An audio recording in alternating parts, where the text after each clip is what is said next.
Assalamualaikum warahmatullahi wabarakatuh. Selamat datang di channel edukasi yang akan membantu kamu di dalam meningkatkan prestasi. Salam edukasi, salam prestasi. Sahabat edukasi dimanapun kamu berada, di video kali ini saya akan menjelaskan tentang teks eksposisi. Apa itu teks eksposisi? Simak uraian selengkapnya. Sahabat edukasi dimanapun kamu berada, setelah mempelajari materi ini, diharapkan kamu mampu mengenali informasi teks eksposisi, baik itu gagasan maupun fakta, dan pola-pola pengembangannya. Lalu, pertanyaan mendasarnya, apa itu teks eksposisi?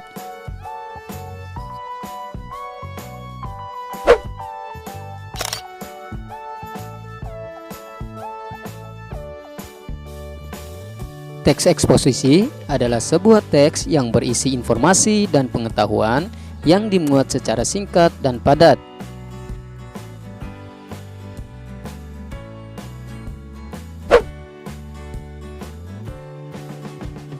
Teks eksposisi memiliki tujuan tertentu, yakni untuk menjelaskan informasi tertentu agar bisa menambah ilmu pengetahuan bagi pembaca. Maksudnya, setelah membaca teks eksposisi, pembaca akan mendapatkan pengetahuan secara rinci dari suatu hal atau kejadian yang dibaca.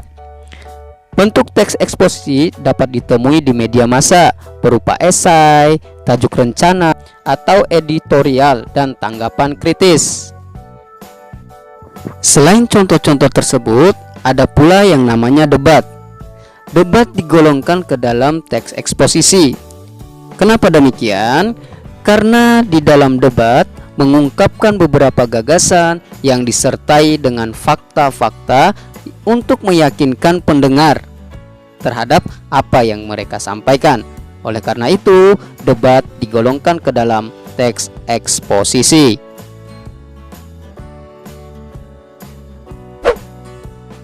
Sahabat edukasi, dimanapun kamu berada, teks eksposisi memiliki dua unsur utama, yakni gagasan dan fakta. Gagasan disebut juga dengan ide ataupun pendapat. Isinya berupa pernyataan yang mungkin berupa komentar, penilaian, saran, dorongan, ataupun bujukan. Sementara itu, fakta adalah suatu keadaan yang merupakan kenyataan, sesuatu yang benar-benar ada atau terjadi. Dalam teks eksposisi, fakta berfungsi untuk memperkuat gagasan sehingga diharapkan lebih meyakinkan halayak. Fakta dapat diperoleh melalui berbagai cara, yakni observasi, wawancara, ataupun kajian dokumentasi.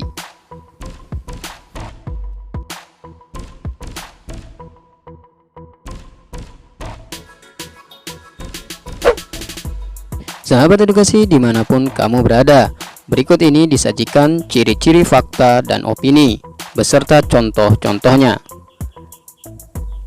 Ciri-ciri fakta. Yang pertama, memiliki data akurat. Yang kedua, bersifat objektif. 3. Benar-benar terjadi. Perhatikan contoh berikut ini. Sahabat edukasi dimanapun kamu berada, contoh pertama, yakni tentang kuda adalah hewan yang berkaki 4. Kalimantan Selatan menempati urutan 6 penderita COVID-19. Gula dapat membuat minuman menjadi manis. Ketiga contoh tersebut merupakan fakta karena dapat dibuktikan kebenarannya. Kita sudah mengetahui bahwa kuda memiliki kaki 4. Dan gula dapat menyebabkan minuman menjadi manis. Sementara itu, Kalimantan Selatan sekarang ini memang menempati urutan ke-6 penderita COVID-19.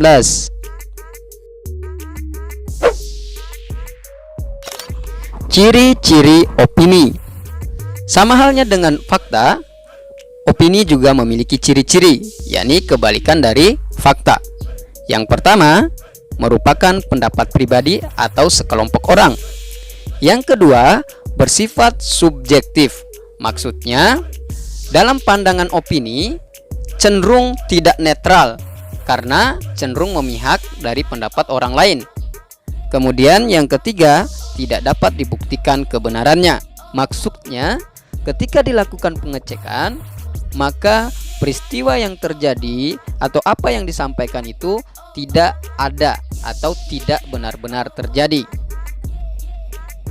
Perhatikan contoh kalimat opini berikut ini.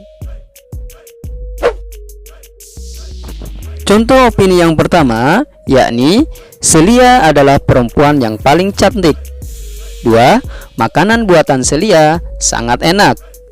3. Indonesia adalah negara yang paling indah. Ketiga contoh kalimat tersebut merupakan sebuah opini, karena ketiga kalimat itu masih belum bisa dibuktikan kebenarannya. Bisa saja masih ada perempuan yang lebih cantik dari Celia, dan masih ada makanan yang lebih enak dibanding buatan Celia. Dan Indonesia belum tentu negara yang paling indah. Bisa saja ada negara-negara lain yang paling indah.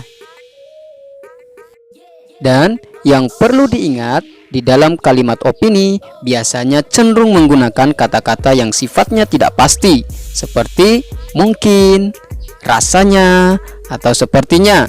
Atau bisa juga menggunakan kata-kata yang sifatnya memberi saran atau solusi, seharusnya, sebaiknya, alangkah baiknya, dan lain-lain.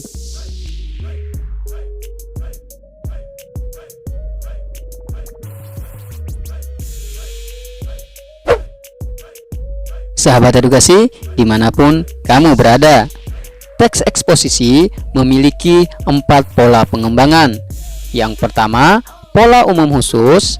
Yang kedua, pola khusus umum. Yang ketiga, pola ilustrasi. Dan yang keempat, pola perbandingan. Apakah perbedaan keempat pola tersebut?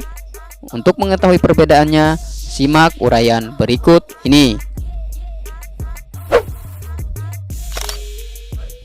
Pola pertama, pola umum khusus. Pola ini menempatkan ide pokok pada bagian awal paragraf, yang kemudian diikuti oleh ide-ide penjelas.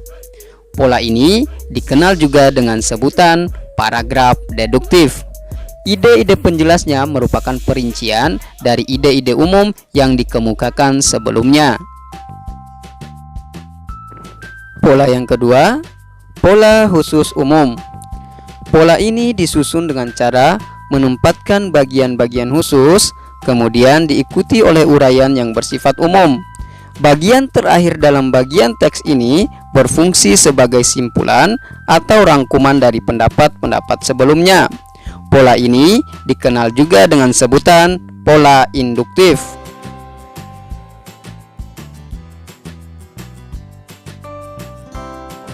Pola pengembangan teks eksposisi yang ketiga, yakni pola ilustrasi.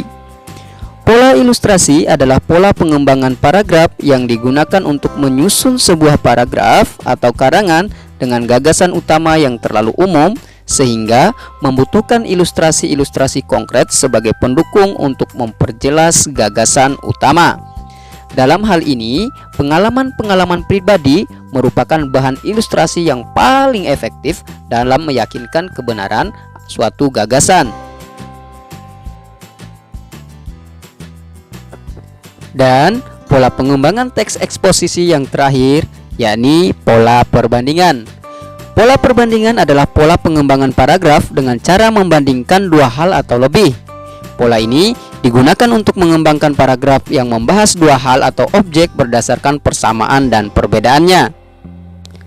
Dengan melakukan perbandingan, diharapkan keyakinan pembaca atas gagasan yang kita sampaikan akan lebih kuat dan lebih mudah dipercaya.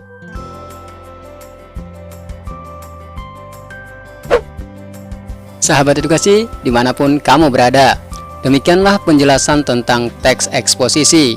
Semoga apa yang saya sampaikan hari ini bermanfaat bagi kamu yang sedang belajar di rumah.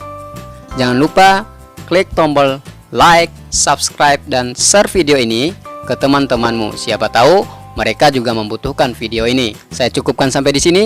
Assalamualaikum warahmatullahi wabarakatuh. Salam edukasi, salam prestasi.